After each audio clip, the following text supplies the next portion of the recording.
ప్రియమైన దేవుని బిడ్డలారా, ప్రభువైన యేసుక్రీస్తు నామములో మీ అందరికీ వందనాలండి.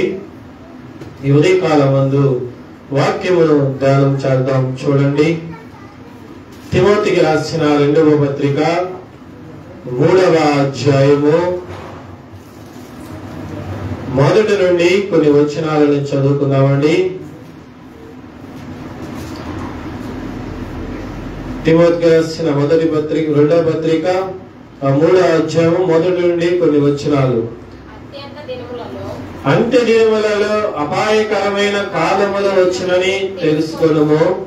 ఏలయనగా మనుషులు స్వార్థప్రియులు, ధనాపేక్షకులు, పెంకములాడువారు, అహంకారులు, దూషకులు, తల్లిదండ్రులకు అవిధేయులు, కృతజ్ఞత లేనివారు, అపవిత్రులు, అనురాగహితులు, అతిద్వేషులు, అపవాదకులు, అజితేంద్రియులు, క్రూరులు, స్వజన దేశులు, ద్రోహులు, మూర్ఖులు, గర్వాంధులు, దేవుని కంటే సుఖానుభవమును ఎక్కువగా ప్రేమించువారు, పైకి భక్తి గలవారై ఉండి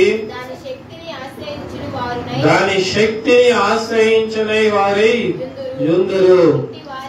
ఇట్టి వారికి విముఖుడవై యుండుము. చాలు. ప్రియమైన దేవుని బిడ్డలారా, చూడండి, పౌలు గారు తిమోతికి 2వ పత్రిక రాస్తూ కొన్ని మాటలను మెన్షన్ చేసి చెప్పాడండి. చూడండి, ఆ మాటలు మనము చూస్తే 3వ అధ్యాయములో 1వ వచనములోనే ఏదండి, అంత్య దినములలో ఎలాంటి కాలాలు వస్తాయంటండి? అపాయకరమైన కాలములు వస్తాయి.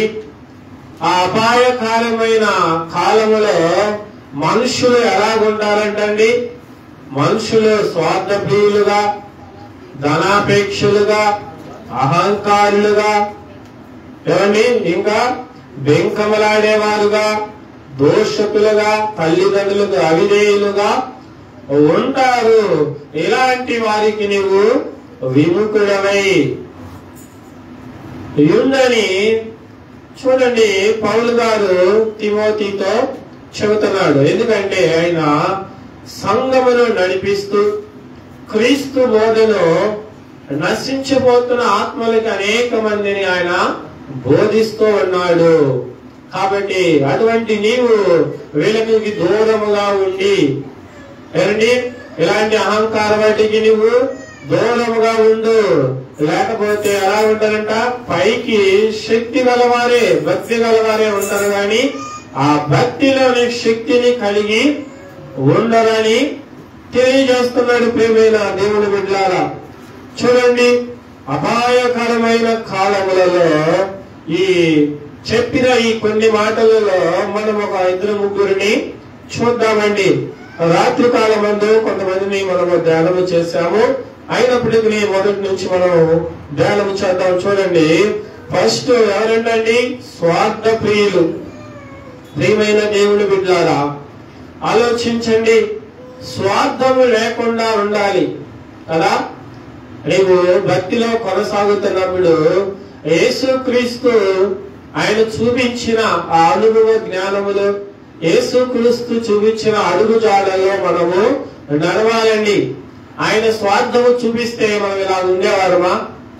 ఆలోచించండి ప్రియమైన దేవుని బిడ్డలారా, యేసుక్రీస్తు గాని స్వార్థము చూపిస్తే మనం ఇలా ఉండగలిగే వాళ్ళమా? లేదు. అందుకే ఆయన స్వార్థము చూపించలేదు. మనల్ని కూడా అలాంటి స్వార్థము లేని వారిగా మనం కూడా ఉండమని ఆయన ఆగ్రహిస్తున్నారు. ప్రియమైన దేవుని బిడ్డలారా, నీవు స్వార్థపరుడు అయితే దేవునికి నీవు పనికొచ్చేవాడివి కాదండి. ఎందుకంటే నీవు దేవుని వెంబడించాలి, భక్తిపరుడుగా నీవు ఉండాలంటే ఏం చేయాలి? ప్రియమైన దేవుని బిడ్డలు చెప్పండి, ఏం చేయాలని? చూడండి, మత్తయి సువార్తలో దేవుడు ఒక మాట చెప్పించాడు. మత్తయి సువార్త 10వ అధ్యాయము 38వ వచనాన్ని తీయండి. మత్తయి సువార్త 10వ అధ్యాయము 38వ వచనం. తన సిలువను ఎత్తుకొని నన్ను వెంబడింపని వాడు నాకు పాత్రుడు కాడు. ఏదండి? ఎవరి సిలువను వాడు ఎత్తుకొని ఆయన్ని వెంబడింపకపోతే ఆయనకు పాత్రుడు కాడు. ఆయన సిలువను మోసాడు. ఈ లోక భారమంతటిని ఆయన భుజముల మీద వేసుకొని యేసుక్రీస్తు ఆయన త్యాగము చేశాడు. నాకెందుకు ఈ కష్టం, నేనెందుకు చేయాలి, ఏమండి, ఈ భారం నేనెందుకు మోయాలి ఆయన అనుకుంటే ఈ రోజు మనం ఇలా నిలబడి ఉండేవారము కాదు. ఆయన అలాగా ఆలోచించకుండా వీరందరూ నా కుమారులు, నా కుమార్తెలు, వీరు కష్టపడకూడదు, ఏదండి, వీరు భారము మోయకూడదు ఆయన కరుణ గల హృదయముతో ఆయన సిలువను మోసి మన కోసము ఈ కరుణ గల రాజ్యంలో మనకు అనేకమైనవని ఉచితముగా ఆయన ఇచ్చాడు. ప్రియమైన దేవుని బిడ్డలారా చూడండి, అందుకే నీవు కూడా ఆయన కుమారుడుగా నువ్వు పరిగెత్తాలంటే, స్వార్థము లేని వాడిగా నువ్వు ఉండాలంటే ఏం చేయాలండి? నీ సిలువను నువ్వు ఎత్తుకోవాలి కదా. నీ కష్టాన్ని నువ్వు మోసుకుంటూ, నీ బాధాన్ని నువ్వు భరించుకుంటూ ఆయన సన్నిధిలో నీవు ముందుకి సాగాలి. అందుకే ఆయన చెబుతున్నాడు, ఏమండి, సిలువను ఎత్తుకొని వెంబడించకపోతే ఎవరు ఆయనకు పాత్రుడు నీవు కాలేవు. లేదు నీకు శాంచు, నాకు భారం అయిపోయిందండి, నాకు ఇబ్బంది అయిపోయింది, అందుకే నేను రాను, అందుకే నేను ఆగుతాను, నేను భక్తి చేయను అంటే నువ్వు ఆయన రాజ్యంలో ప్రవేశించడానికి పాత్రుడివి కావు. యేసు ప్రభు అందుకే ఇలాగా సుఖాన్ని అందిస్తారని ముందుగానే చెబుతున్నాడు, నువ్వు కష్టపడి భక్తిని చేయాలి. నువ్వు ఇబ్బంది పడే సరే భక్తి చేస్తే అప్పుడు భక్తిలో ఉన్న శక్తిని నువ్వు ఆశ్రయిస్తావు. ఏంటి ఆ శక్తిని నువ్వు పొందుకోగలుగుతావు. ప్రియమైన దేవుని బిడ్డలారా ఆలోచించండి. ఆ దేవుడు ఆయన కరుణ చూపించి స్వార్థ ప్రియులుగా ఉండవద్దు. ఏంటి మనం ఉన్న దినాలు ఏ దినాలు ఇవి? ఏ దినాలు? అంత్య దినాలే. చివరి కాలంలో ఉన్నాం. యేసు క్రీస్తు ఎప్పుడు వస్తాడో తెలియదండి. ఆయన దొంగ వలె వస్తా అన్నాడు.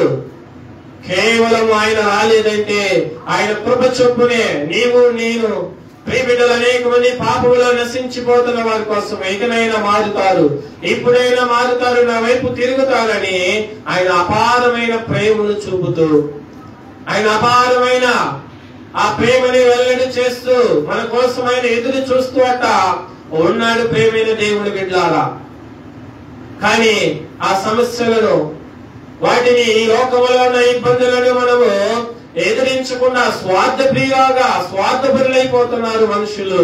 భక్తి చేస్తున్న విశ్వాసులతో సైతం అండి స్వార్థము. మాకెందుకు ఏమండి?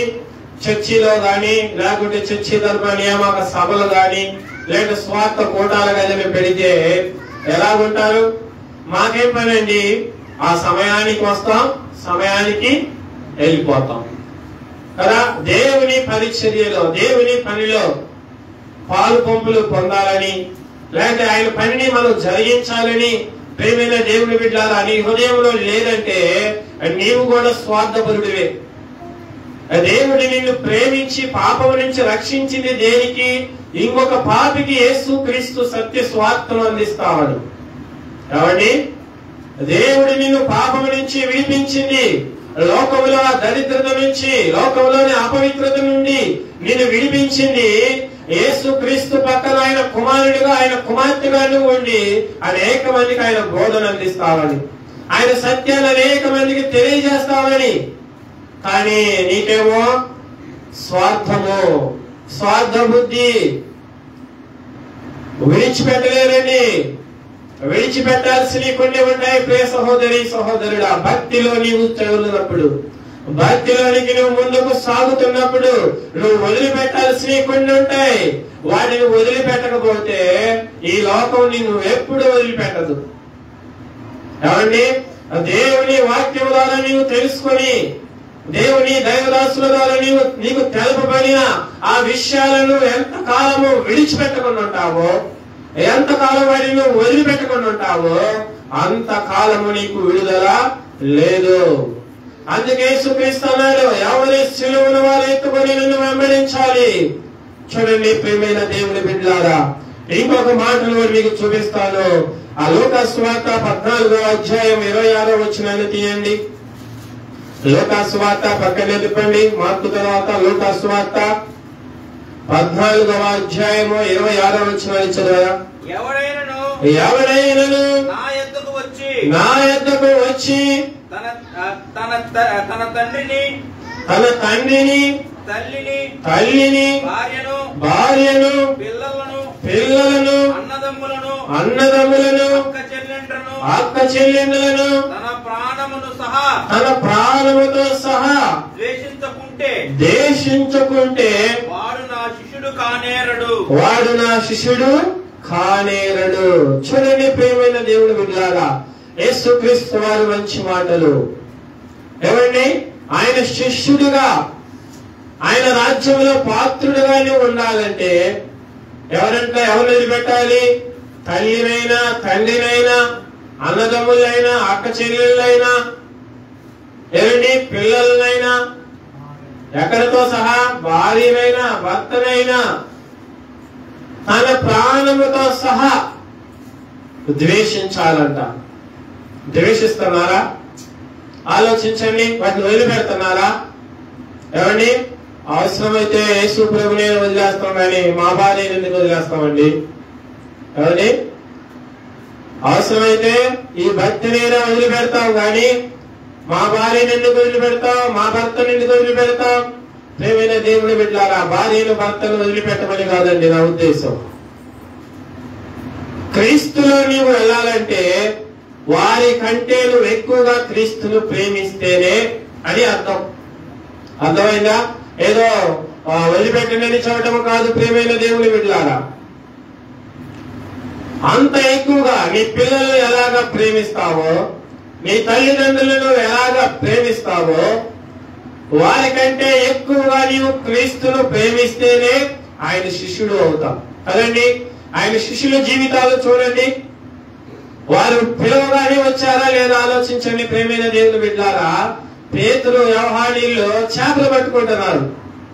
వాళ్ళతో ఒకే ఒక మాట యేసు ప్రభు, నన్ను వెంబడించండి అన్నాడు.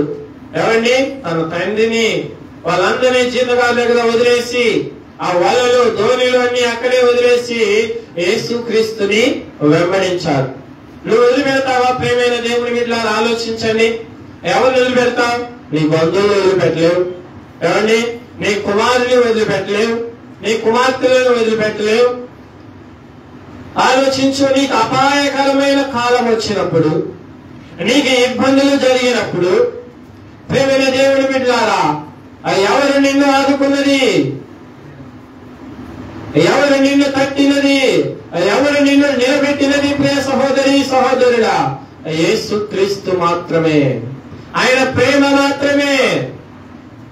కానీ ఈ రోజు నీకు సుఖం వచ్చాక, ఈ రోజు నీకు సంతోషం వచ్చాక, ఏమండి ఈ రోజు నువ్వు బలము పొందుకున్నాక, ఈ రోజు నువ్వు ఉన్నతమైన స్థితి వచ్చినాక, ఆ యేసుక్రీస్తు ప్రేమలో కానీ, ఆ యేసుక్రీస్తు త్యాగంలో కానీ అవన్నీ ఏమి లేకుండా స్వార్థ ప్రియులుగా ఉన్నావు సహోదరి సహోదరుడా. జాగ్రత్త. నీవు స్వార్థపరుడుగా, స్వార్థ ప్రియురాలుగా నీవు ఉంటే ఆయన రాజ్యములకు చేరే అధికారం నీకు లేదు. ఆయన రాజ్యములో నీవు చేరలేవు. ఎలా ఉండాలంటే పైకి చూడడానికి భక్తి పరులాగానే. చూడండి, ఆ మాటలు చదవండి. తిమోతి రాసిన పత్రిక 3వ అధ్యాయము 5వ వచనము. పైకి భక్తి గలవారై ఉండి దాని శక్తిని ఆశ్రయించు వారినై యుందురు. ప్రియమైన దేవుని బిడ్డలారా, నిజమే. పైకి చూడటానికి భక్తి పరుడివే. ఆదివారం ప్రార్థన పోతావు, ఉపవాస ప్రార్థనకు పోతావు, నియామక కూటాలకు పోతావు. ఎన్ని పోయినా నీ బుద్ధిలో స్వార్థం ఉంటే, నీ జీవితంలో స్వార్థం ఉంటే నువ్వు ఎన్ని చేసినా ఆ భక్తిలోని శక్తిని నువ్వు పొందుకోలేవు. ఇంకా నీ వల్ల దేవుని నామానికి అవమానమేనండి. నీ స్వార్థ బుద్ధి వల్ల, నీ అపవిత్రమైన ఆలోచనల వల్ల దేవుని నామానికి అపవిత్రతే. జాగ్రత్త. క్రీస్తు రాజ్యంలో నువ్వు చేరాలని ఆశపడుతున్నావా? ఆయన రాజ్యంలో నువ్వు చేరాలనుకుంటున్నావా? ఆయన శిష్యులుగా ఈ లోకంలో నువ్వు చలామణి అవ్వాలనుకుంటున్నావా? అయితే నీ బంధువులను, నీ చుట్టాలని, నీ బిడ్డలని, నీ భార్యని, నీ భర్తని, అందరినీ యేసు క్రీస్తు కంటే ఎక్కువగా నీవు ప్రేమించకూడదు. క్రీస్తునే నువ్వు మొట్టమొదటిగా ప్రేమించాలి. ఆ తర్వాతే వాళ్ళందరూ. కాబట్టి ఆ తర్వాతే వాళ్ళందరికీ నువ్వు ప్రాముఖ్యత ఇవ్వాలి. కానీ భక్తి పరులమైన మనము ముందు ఎవరికి ఇస్తాము? మన బంధువులకే, మన అన్నదమ్ములకే, మన అక్క చెల్లెలకే. వారి తర్వాత అన్ని అయిపోతేనే తర్వాత ప్రార్థన. ప్రేమైన దేవుడి బిడ్డలారా, ఆలోచించండి. లోకములో, ఈ అంత్య దినములో, ఈ అపాయకరమైన కాలములలో మనుషులు స్వార్థప్రియులుగా, ఇంకా ఎవరండి? రెండో వారిని చూడండి, ధనాపేక్షకులు. ఎవరండి? ప్రేమైన దేవుడి బిడ్డలారా, ఆలోచించండి. అలాంటి వారు ధనాపేక్ష. ధనం అంటే ఆశ కలిగిన వారు. అంటారేమో, పాస్టర్ గారు ఎవరండి ధనం అంటే ఈ రోజుల్లో ఆశ లేని వారని. అందరికీ ఆశ. ఎందుకని? కుటుంబాన్ని పోషించాలన్నా, మన జీవనము కొనసాగించాలన్నా ధనము కొంతవరకు అవసరం. ఏమండి? ధనముతో జీవితాంతము ఉండగలమా? ఆలోచించండి. అది మన జీవితంలో కొంతపాటు ఏంటి, కొంత సమయానికి అది పనికొచ్చే విషయము. కాబట్టి దాన్ని మనము జాగ్రత్తగా చేయడము మంచిదే. దాన్ని జాగ్రత్తగా మనము చూసుకోవటం మంచిదే. కానీ దాన్ని ప్రేమించే వారిగా ఉండకూడదండి. సరేండి, దాన్ని ప్రేమించే వారిగా ఉంటే ఏమి జరిగిద్దో, విశ్వాసులు ఎలాగైతే చూడండి. ఆ ప్రియమైన దేవుని బిడ్డలారా, 1 తిమోతికి పక్కనే చెప్పండి. 1 తిమోతికి రాసిన పత్రిక 6వ అధ్యాయము 10వ వచనాన్ని చదువుకుందాం. చూడండి. ఎందుకనగా ధనాపేక్ష సమస్తమైన కీడులకు మూలము. కొందరు దాన్ని ఆశించి విశ్వాసము నుండి తొలగిపోయి నానా బాధలతో తామే పొడుచుకునేది. చాలు. ప్రియమైన దేవుని బిడ్డలారా, చూడండి, ఆలోచించండి. ఎందుకంటే ధనాపేక్ష ఏమేమి? ధనాపేక్ష సమస్తమైన కీడులకు మూలము. కొందరు దానిని ఆశించి ఎక్కడి నుంచి తొలగిపోయారంట? విశ్వాసము నుండి తొలగిపోయారు. ఎవరండి? ఎవరు తొలగిపోయిన వాళ్ళు? విశ్వాసులే. ఎవరండి? నీవు, నేను కదా. ఎక్కడి నుంచి తొలగిపోయాడు? విశ్వాసే. దేవుని తెలిసిన దానివే, దేవుని శక్తిని గురించి ఆశ్రయించిన దానివే. అయినా గాని ఏం తెలిసినండి? ధనాన్ని ఆశించినప్పుడు విశ్వాసము నుండి దూరం చేస్తుంది. జాగ్రత్త. దేవుడు నీకు ఇచ్చిన పనిని దేవుడు నీకు ఆశీర్వదిస్తాడు. ఏమండి? ఆలోచించండి. ఇలాంటి కాలమే కరువు కాలము. ప్రియమైన దేవుడి బిడ్డలారా, ఆలోచించండి. ఇబ్బందికరమైన కాలములే వచ్చాయి. ఏమండి? ఏలియా ప్రవక్త కాలంలో ఇట్లాంటి కాలమే వచ్చింది కదా. కానీ ఆయన ఎవరు పోషించబడ్డారు? ఎవరి దగ్గరండి? వేద ఎదవరాలు.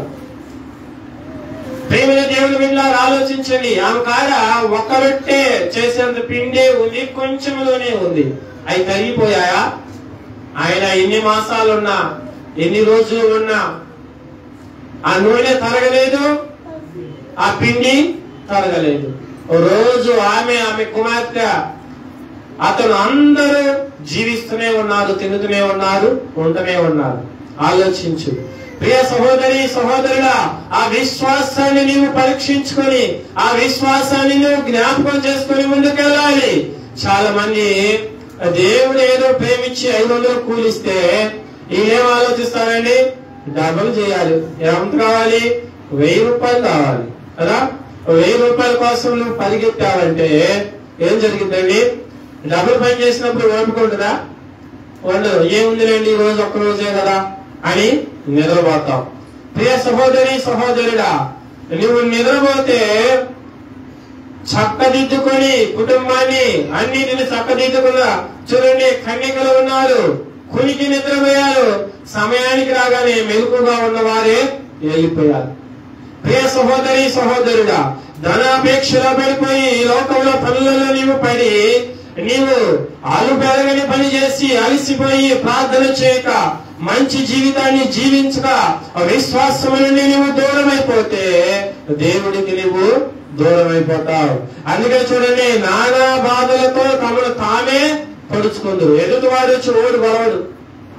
ప్రియ సహోదరి సహోదరుడా, ఎదుటివాడు వచ్చి నిన్నెవడు పడవడు, నీకు నీవే పొడుచుకుంటావు. నీ కత్తి నీవే పొడుచుకుంటావు. ధనానికి ఉన్న పౌర లాంటిదండి. ప్రియ సహోదరి సహోదరుడా, ఆలోచించు. ధనాన్ని ఆశించి చెడిపోతున్నావా? ఏమండి, ధనాన్ని ఆశించి చెడిపోతున్నావా? ప్రియ సహోదరి సహోదరుడా, అలాగ చెడిపోతే ఏమండి, అలాగ చెడిపోతే మీకు చాలా ఇబ్బందికరమైన పరిస్థితులు. ఎందుకంటే చాలా మంది కట్టుపుచ్చుతా ఉంటారు. ఏమండి, మాకు ధనం మీద అంతా ఆశ లేదండి, మా అవసరతలు బట్టి, మా కుటుంబ ఖర్చులను బట్టి వెళ్తున్నా మంచిదే, నీ కుటుంబ ఖర్చులు వరకు వెళితే మంచిదే, కానీ ఏ అవసరత లేకపోయినా పైకి చూడటానికి మాకు ఏముందండి, ఏమి లేదు, మేము చేసుకోవాలి, తెచ్చుకోవాలి, తినాలి, మంచిదే, అన్ని ఉండి కూడా బాగా అబద్ధాలు ఆడుతా ఉంటారు. కానీ ఈ లోకంలో ఆడితే పాస్టర్ నమ్మియచ్చు, విశ్వాసం నమ్మియచ్చు, లేకుంటే నీ వీరు పొరుగు వారిని బంధువులను నమ్మియచ్చు. యేసు క్రీస్తును నీవు నమ్మించలేవు. ఎందుకంటే ప్రేమైన దేవుడి బిడ్డలారా, చూడండి, ఆయన వాక్యము సెలవిస్తుంది. యాకోబు రాసిన పత్రిక తీయండి, పక్కనే తిప్పండి. తిమోతికి యాకోబు హెబ్రీ పత్రిక పక్కనే యాకోబు రాసిన పత్రిక 5వ అధ్యాయము 3వ వచనాన్ని చదవయా. మీ బంగారమును మీ వెండియు తుప్పు పట్టినవి వాటి తుప్పు మీ మీద సాక్ష్యముగా ఉండి అగ్ని వలె మీ శరీరములను తినివేయును అంత్య దినములందు ధనమును కూర్చుకొంటివి. ఏదండి, మీ ధనము చెడిపోయింది. ప్రియ సహోదరి సహోదరుడా, జాగ్రత్త. నీకు తినటానికి ఉన్నా, కట్టుకోవటానికి నీకు ఉన్నా, ధనము కోసమే పరిగెడుతున్నావా? ధనము కోసమే పరిగెత్తి అలసిపోతున్నావా? ధనాన్ని బాగా దాచిపెట్టుకొని ఉన్నావా? వాటి ఏమైతే అంటండి, తుప్పు పట్టిపోద్ది. నీ బంగారం తుప్పు పట్టిద్ది, నీ డబ్బులు తుప్పు పడతాయి, నీ హృదయం కూడా తుప్పు పట్టిద్ది. ఏదండి, సాక్ష్యం ఏంటంటే ఆ తుప్పే నీకు పైన సాక్ష్యము కదా. ఇక్కడ మనం చూస్తావా, నీ బ్యాంకు బ్యాలెన్స్ ఎంత ఉందో మాకేమైనా తెలుసా? చెప్పండి, మాకేమైనా తెలుసా? ఏమీ లేదు. ఏంటమ్మా అంటే, మా కాడ ఏముందండి, మా కాడ ఏమీ లేదు కదా. ఏమీ లేని దానిగానే ఉంటావు. దేవుడు ఇచ్చినప్పుడు దేవునికి కృతజ్ఞత చెల్లించు. కృతజ్ఞత కలిగి మాట్లాడు. దేవుడు మాకు ఇచ్చాడు ఐశ్వర్యమును, ఎవరు నీ కాడ తీసుకునేవాళ్ళు లేరు. ప్రియ సహోదరి సహోదరుడు, ఎవరైనా వచ్చి నీ డబ్బును ఆశించి నీ డబ్బులని తోడు దొంగ బోధకుడు గుర్తుంచుకో. ఏ బోధకుడు నీ డబ్బుని అడగకూడదు. ఏమండి, నీ డబ్బు నీకే సొంతము. నీవు దాన్ని ఎలాగ ఉపయోగిస్తే అలాగ ఉపయోగించుకోవచ్చు. ఎందుకంటే దేవుడు నీకు అనుగ్రహించాడు కాబట్టి. నీ డబ్బు మీద ఉన్న తుప్పు నీ మీద సాక్ష్యముగా ఉంటది. ఏదండి, ఇంకా ఏం చేస్తాడండి ప్రియమైన దేవుని బిడ్డలారా, చూడండి, సాక్ష్యముగా ఉండి ఎక్కడికి నడిపించుదండి? అంత్య దినములలో వాటిని నీవు సమకూర్చుకున్నావు. ఎప్పుడంటండి? అంత్య దినములలో ఏం చేయాలి? దేవుని స్వార్థను ప్రకటించాలి. నీవు చేయవలసిన పని అది. ఏమండి, పాపములో నశించిపోకుండా నేను రక్షించింది నీలాంటి వారికి సాక్ష్యం చెబుతావని, నీలాంటి వారికి ప్రార్థన నేర్పిస్తావని. నువ్వు ఎలాంటి పరిస్థితుల్లో నుంచి యేసుక్రీస్తు నిన్ను బయటకు వేశాడో ఆ పరిస్థితుల గురించి నీ ఎదుటి వారికి చెప్పినప్పుడు వాళ్ళలో విశ్వాసము కలిగిద్దండి. కానీ నీకు చేసిన మేలు గురించి ఎవరికైనా చెబుతావా? ఏమండి, నీకు చేసిన మేలు గురించి చెప్పవు, నీ కాడన్న డబ్బుల గురించి చెప్పవు. ఏది చెప్పు అన్ని దాచిపెట్టుకో, అన్ని దాచిపెట్టుకొని మూట కట్టితే ఒక టయానికి ఏమైంది? తుప్పు పట్టిద్దంట. మీ శరీరములను పాడు చేసిద్దంట. ఏమండి? ఎవరి శరీరాలని? పక్కోడి శరీరాన్ని పాడు చేసిద్దా? లేదు. నీ శరీరాన్ని నీ డబ్బు పాడు చేసిద్ది. జాగ్రత్త, నీ శరీరాన్ని నువ్వు జాగ్రత్తగా కాపాడుకోవాలి. యేసు క్రీస్తు ఇచ్చిన ఆరోగ్యము గాని ఐశ్వర్యము గాని జాగ్రత్తగా నీవు ఖర్చు పెట్టకపోతే, జాగ్రత్తగా నీవు మాట్లాడకపోతే, జాగ్రత్తగా నీవు ప్రవర్తించకపోతే, ప్రియమైన దేవుని బిడ్డలారా, ఒకనొక దినము యేసు క్రీస్తు ముందు ఉండి నీవు లెక్క చెప్పాల్సి వచ్చింది. ఏదో ఈ లోకంలో దేవుడు నాకు ఇచ్చాడులే, నాకు వచ్చింది, నా ఇష్టానుసారముగా చేస్తానంటే చెయ్యి. దేవుడు ఈ లోకంలో ఉన్నప్పుడు ఎవరిని అక్రమం చేసేవాడిని చేయని, న్యాయంగా ఉండేవాడిని ఉండని అన్నాడు. నువ్వు ఇక్కడ ఏదైనా చేస్తావు, కానీ ఆడికి పోయినాక నీ పని. ప్రియమైన దేవుని బిడ్డలారా, ఆలోచించండి. అక్కడికి పోయినాక నీ పరిస్థితి ఏంటి? చాలా మంది బుద్ధిహీనులు అంటారేంటి, పైన ఏముందో ఎవరికి తెలుసండి, అలా ఏమన్నా చూసొచ్చారా? లేదు. ప్రియమైన దేవుని బిడ్డలారా, దేవుని వాక్యం స్పష్టంగా రాయించబడినది.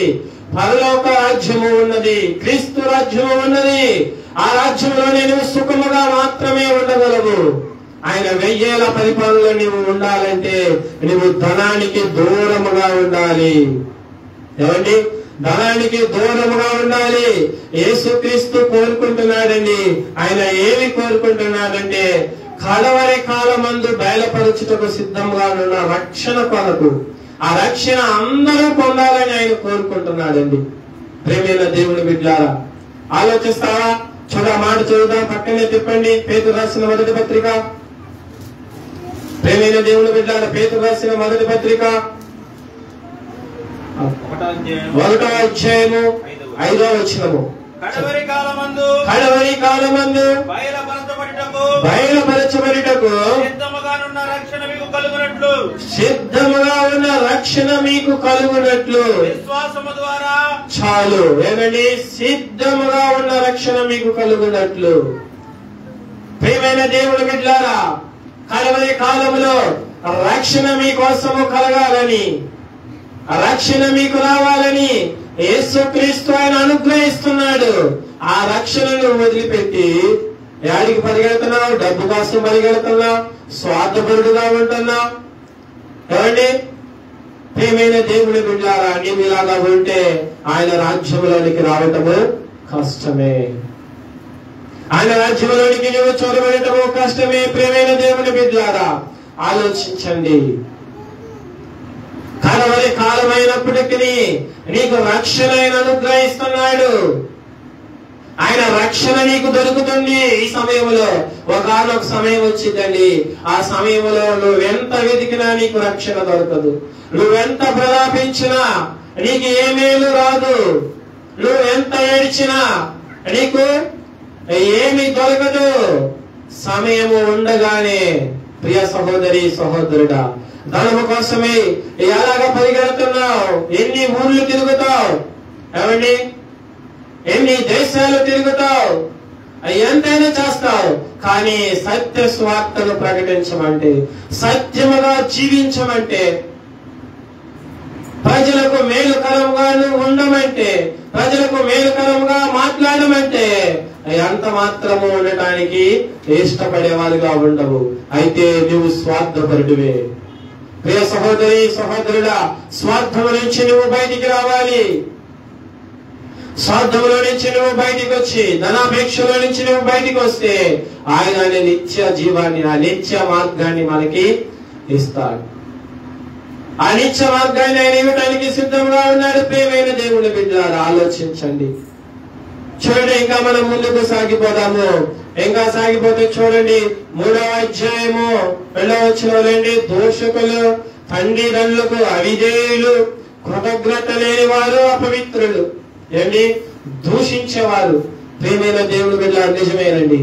చాలా మంది ఆడవారు ఏమండి, పక్కన వారిని, బంధువులని, వారికి నచ్చని వారిని ఎక్కువ దూషణ మాటలు మాట్లాడుతూ ఉంటారు. ప్రియమైన దేవుని బిడ్డలారా, భక్తి పొందాలని నీకు, భక్తి పరుడమైన నీకు అవి పనికి రావు. అవి పనికొచ్చే మాటలు కావు. కడవరి కాలంలో ఉన్న ఆ మనుషులలో ఉన్న ఆ స్వార్థ బుద్ధి నీలో ఉన్నదని అర్థము. నువ్వు దోషకుడుగా నువ్వు ఉంటే తల్లిదండ్రులకు అవిధేయులు అంటండి, కృతజ్ఞత లేని వారు. నిజమే. ప్రియమైన దేవుని బిడ్డలారా, ఆలోచించండి. చిన్నతనం నుంచి మన పిల్లల్ని ఎలా చదువుతున్నామండి? నిన్న కాక మొన్న 10 సంవత్సరాల క్రితము, 5 సంవత్సరాల క్రితము కనిన మనమే చాలా జాగ్రత్తగా ఏది అడిగితే అది, ఏది ఇస్తే అది మనము ఇస్తా ఉన్నాం. మన తల్లిదండ్రులు మనల్ని కూడా అలాగే చాలేదు కదా, మనల్ని కూడా అలాగే చూశారు కదా. మరి వాళ్ళ పట్ల మనం ఎలా ఉండాలి? దయ కలిగి, వారికి కృతజ్ఞత కలిగిన వారమై, వారి చేతగాని పరిస్థితిలో మనం అన్ని వారికి మనము ఇవ్వాలి. ఎవరిని ఇస్తున్నారా? ప్రియమైన దేవుని బిడ్డలారా, నీ ముడిని ఎవరండి ముసలితనములో, వారి చేతగాని టైములో నీ తల్లిదండ్రులను నీవు చూడకపోతే నీ దీపం ఎక్కడ ఆరిపోద్ది? కారు చీకటిలో ఆరిపోతాడు. ఎలాంటి చీకటి? కారు చీకటి. ప్రియమైన దేవుని బిడ్డలారా, ఆలోచించండి. చాలా మంది నలుగురుంటే వాళ్ళు చూడలేదు కదండి, మేమెందుకు చూడాలి? ఆమె చూస్తే మేము చూస్తాం. నీకు వాళ్ళకి తేడా ఏంటి? ఏమండి, భక్తి పరుడు నీవు, భక్తి పడాలి నీవు. వాళ్ళు అన్నిలు కావచ్చు, లేకుంటే వాళ్ళు భక్తి పరులైనప్పటికీ నీవు క్రీస్తు ప్రేమ చూపించింది అక్కడ. దేవుడు నీ పట్ల ఎవరైనా చెడ్డ మాటలు కానీ చెడ్డ కార్యాలు చేస్తే వారిని క్షమించమన్నాడు. ఎన్నిసార్లు క్షమించాలి నీ పొరుగు వారిని? ఏమండి, ఎన్నిసార్లైనా 77 మార్లైనా నీ పొరుగు వారిని నీవు క్షమించాలి. నీకు అపకీర్తి చేసే వారితోనే నీ పగవారికే నువ్వు భోజనం పెట్టాలి. పెడుతున్నావా? నీ పగవారిని పలకరించాలంటేనే నీకు మొహము చిట్లిపోద్ది. ఒక మొహం ఇంకొక మొహంగా తయారైపోద్ది. ఆ మొహాన్ని అసలు చూడలేవు. ఏమండి, చూడగలుగుతామా? అప్పుడు అసలు చూడలేవు. ప్రియమైన దేవుడి బిడ్డ, ఆలోచించండి. ఎందుకంటే దేవుని వాక్యం చెబుతుంది, తల్లిదండ్రులను ప్రేమించాలి. నీ తల్లి కావచ్చు, నీ తండ్రి కావచ్చు, నీ అత్తమామలు కూడా నీవు పురుషులైన వారు అత్తమామలను ప్రేమించాలి. నీ తల్లిదండ్రులు నీ భార్య ఎలాగో చూసుకుంటుందో నీ అత్తమామలు కూడా నువ్వు అలాగే చూడాలి, అలాగే ప్రేమించాలి. వాళ్ళు వచ్చినప్పుడు వాళ్ళు అలాగే చూసుకోవాలి. ఎవరికి అవసరమైన పనులు నీవు అలాగే ఆదుకోవాలి. ప్రియమైన దేవుని బిడ్డలారా, చాలా మంది ముసలి వాళ్ళకి ఒక వయసు వచ్చిన తర్వాత వాళ్ళు వస్తే ఎవరికి పడదు. ఎందుకని పడదు? ఎందుకనంటే ఏం ఆస్తి కోట్ల ఆస్తి అంతా దోచుకొని పోతున్నట్టు. ఏమండి, ఏం పెడతావు? పెడితే 4 రోజులు ఉంటారు, 5 రోజులు ఉంటారు. అన్నం పెడతావు, అంతేనా? భోజనం, మంచి భోజనం పెడతావు, మంచిగా పలకరిస్తావు. ఏమండి, అది ఎంత మంచిది. నీ గురించి ఎంత దూరం చెప్పుకుంటారు. వాళ్ళకి ఇంకా వేరే చోట్ల పిల్లలు ఉన్న చోట్ల, చుట్టాల చోట్ల వెళ్ళి మా అయ్యొక్కడు మంచివాడమ్మా, మా ఏ ప్రాణాలు మంచిదమ్మా, నీ గురించి వాళ్ళు సాక్ష్యము చెప్పే ప్రేమను నీవు చూపించలేనప్పుడు నీ భక్తి అంతా వ్యర్థమే, నీ భక్తి అంతా శూన్యమే. ప్రేమైన దేవుని బిడ్డలారా, దేవుడు అదే చెబుతున్నాడు, కృతజ్ఞత లేని వారు, తల్లిదండ్రులకు కృతజ్ఞత లేని వారుగా ఉన్నారు. వీళ్ళు అపవిత్రులు. జాగ్రత్త, అపవిత్రత నుంచి నువ్వు విడుదల పొందాలి. ఏ పాపము చేత, ఏ దోషముల చేత, ఏ మాటల చేత నువ్వు అపవిత్రుడు అయ్యావు, అపవిత్రాలుగా నీవు ఉన్నావు, వాటన్నిటి నుంచి నువ్వు విడుదల పొందితేనే.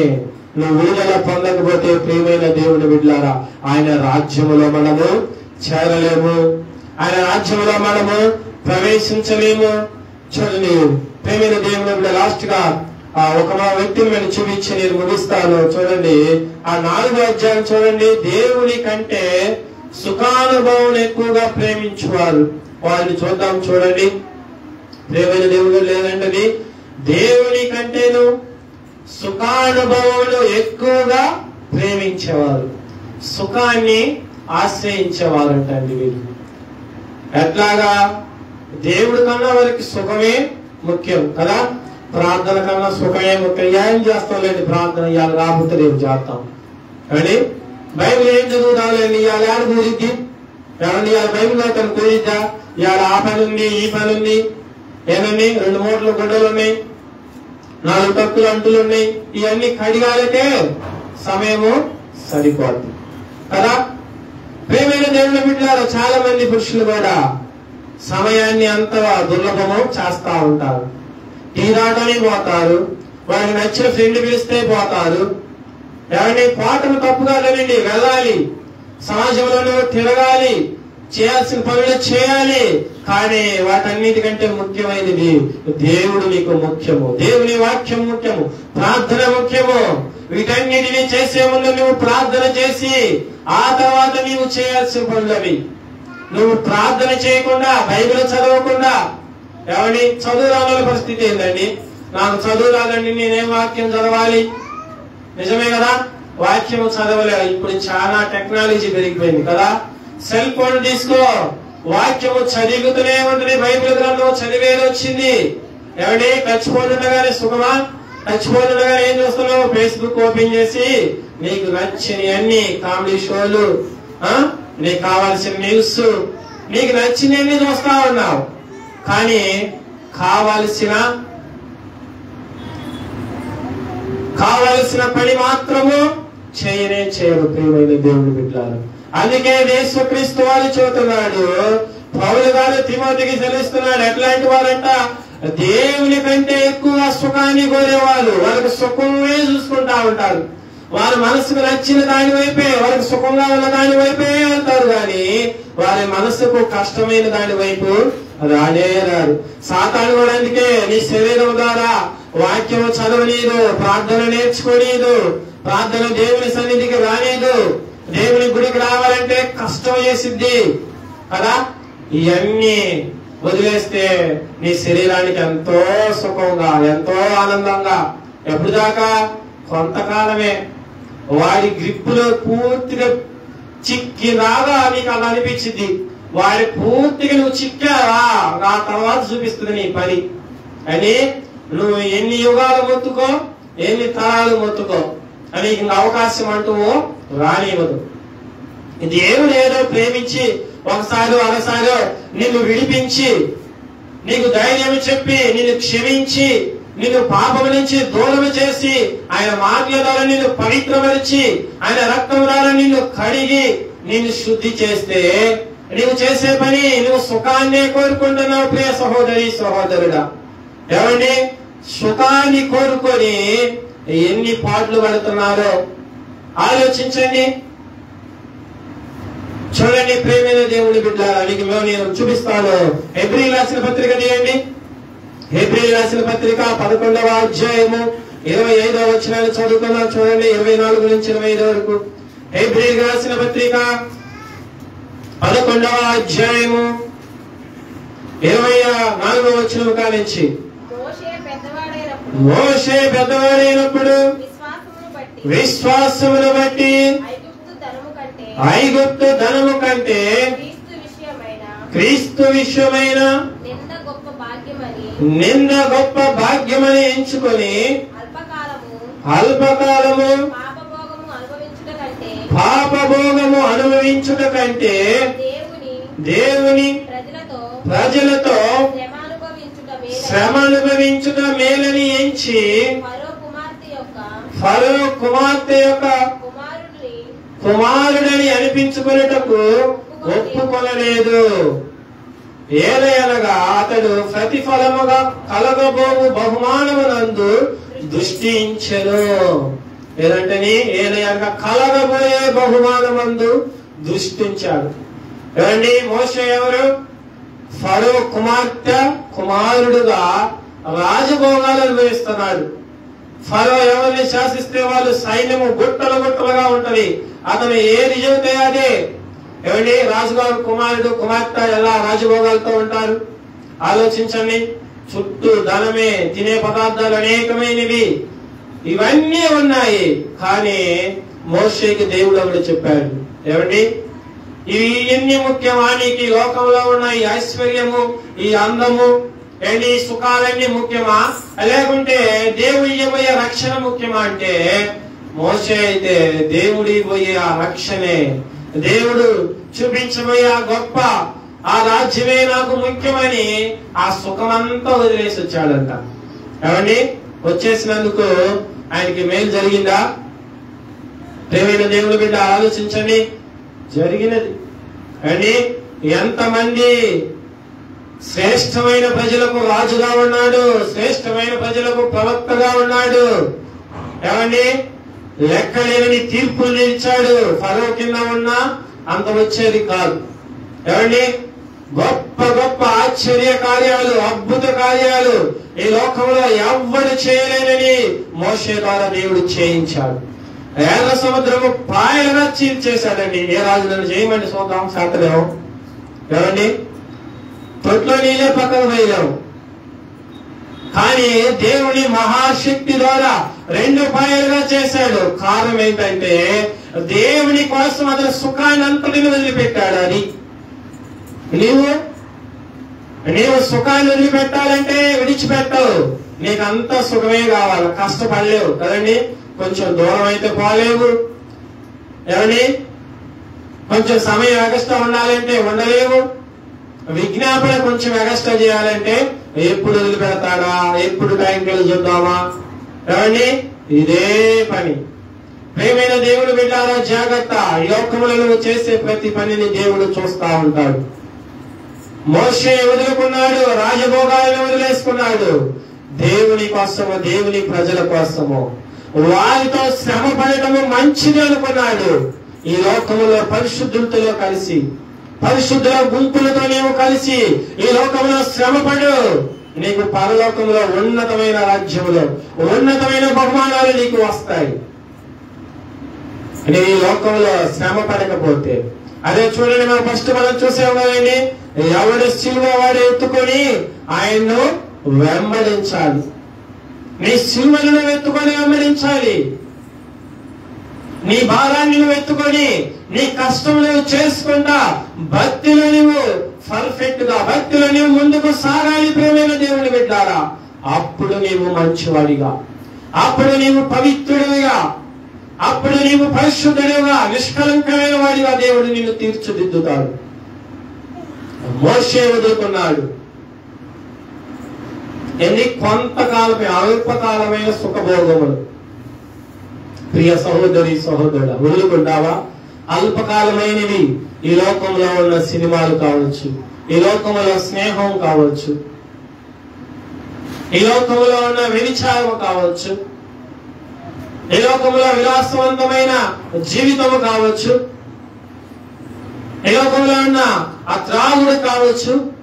ఈ ఎంతకాలం అని క్షమికమే, కొంతకాలమే. వీటన్నిటినీ నీవు దేవుడి కోసం వదిలిపెడితే దేవుడు వీటికంటే గొప్పవి, ఉన్నతమైనవి నీ ద్వారా ఒక ఉన్నతమైన కార్యాలు జరిగిస్తాడు. నీవు నీ డబ్బును వదులుకోలేవు, నీ తాగుడును వదులుకోలేవు, ఏమంటే నీ వ్యభిచారాన్ని వదులుకోలేవు, నీ సినిమాలను వదిలిపెట్టలేవు. వీటినేటిని వదిలిపెట్టడానికి నువ్వు ఇష్టపడవు, నీకు ఇష్టము కలగదు ప్రియమైన దేవుని బిడ్డ. కానీ దేవుడు చూస్తున్నాడు, వాటిని నువ్వు విడిచిపెట్టాలి. ఎందుకంటే అపాయకరమైన కాలములు రాబోతున్నాయి. అంత దినములలో, అపాయకరమైన కాలములలో ఎవరంటే మనుషులు స్వార్థ ప్రియులుగా, డాంబికులుగా, అహంకారులుగా, కృతజ్ఞత లేని వారుగా, దేవుడి కంటే ఎక్కువగా సుఖానుభవించేవారుగా ఉంటారు. వారికి విముఖుడమై ఉండు అని పౌలు గారు తిమోతికి చెబుతున్నాడు. ప్రియ సహోదరి సహోదరుల, ఈ క్వాలిటీస్ నీకు కూడా ఉంటే నీకు కూడా దేవుడు దూరముగానే ఉంటాడు. నువ్వు ఎప్పుడైతే ఇలాంటి లక్షణాలను వదిలిపెట్టి, విడిచిపెట్టి యేసుక్రీస్తు రక్తములో నీవు కడగబడతావు. ఏ హృదయం అయితే నీలో ఉన్నదో, ఏ అపవిత్రత అయితే నీ జీవితంలో కొనసాగుతుందో, ఆ అపవిత్రతను, ఆ ప్రార్థనాహీనతను, ఆ వాక్యము చదివే బలహీనతను నీవు తీసివేసుకొని దేవుని సన్నిధిలో నేను నమ్మకముగా ఉంటా ప్రభువా, అయా నీకు ఇష్టం వచ్చినట్లుగా నేను జీవిస్తా ప్రభువా, నీవు నా దగ్గరికి రా ప్రభువా. ఈ లోకంలో ఉన్న సుఖాన్ని నీవు వదిలిపెట్టి నీ కోసము, నీ సేవ కోసము, నీ సత్య స్వార్థ విషయమే నేను ఖర్చు చేసుకుంటాను, నీ కోసం నేను పని చేస్తానని ఎప్పుడైతే నువ్వు ముందుకు వస్తావో, శ్రమను చూసి అదురుపోకుండా ఎప్పుడైతే ముందుకు నువ్వు నడిచి వస్తావో, దేవుడు అప్పుడు నేను ఆశీర్వదించడానికి ఆయన హస్తాన్ని చాపుతాడు. ఏదో నువ్వు ఎప్పటికీ మార్చుకోకపోతే ఎప్పటికీ నీ జీవితము మారదు. ప్రియమైన దేవుడి బిడ్డ, ఎప్పటికీ నీ జీవితం మారదు. నీ హృదయాన్ని మార్చుకోవాలి, నీ ప్రవర్తన మార్చుకోవాలి. అవి మార్చుకున్న మరుక్షణమే చూడండి, అవి మార్చుకున్న ప్రతి మరుక్షణమే దేవుడి సన్నిధిలో నుంచి ఆశీర్వాదములు వచ్చి నీవు గొప్పవాడిగా గొప్పదానిగా అయిపోతావు. ప్రియ సహోదరి సహోదరుడా, ఏది కావాలి నీకు ఆలోచించండి. నీకు దేవుడి చేత మంచి అనుభవంలోనికి, మంచి దీవెనలోకి నువ్వు వెళ్ళాలంటే ఈ లోకంలో ఉన్నప్పుడు కొంతకాలం, ఎంతకాలం అండి, కొంతకాలము నానా విధమైన బాధలు, శ్రమలు, కలలు వచ్చి ఎంతకాలం కలుగుతాయి? కొంతకాలమే కలుగుతాయి. ఆ తర్వాత పరిపూర్ణమైన విశ్రాంతి, పరిపూర్ణమైన ఆశీర్వాదాలు ఇవ్వడానికి దేవుడు సిద్ధముగా ఉన్నాడు. ప్రియ సహోదరి సహోదరుడా, ఈ వాక్యాన్ని నీవు నమ్మినట్లయితే మోకరించి ప్రార్థన చేద్దాం. మోకరించి ప్రార్థన చేయండి. దేవుడు చెప్పిన మాటలన్నిటిని బట్టి, ఆయన మాట్లాడిన ప్రతి మాటను బట్టి మనము ప్రార్థన చేద్దాము.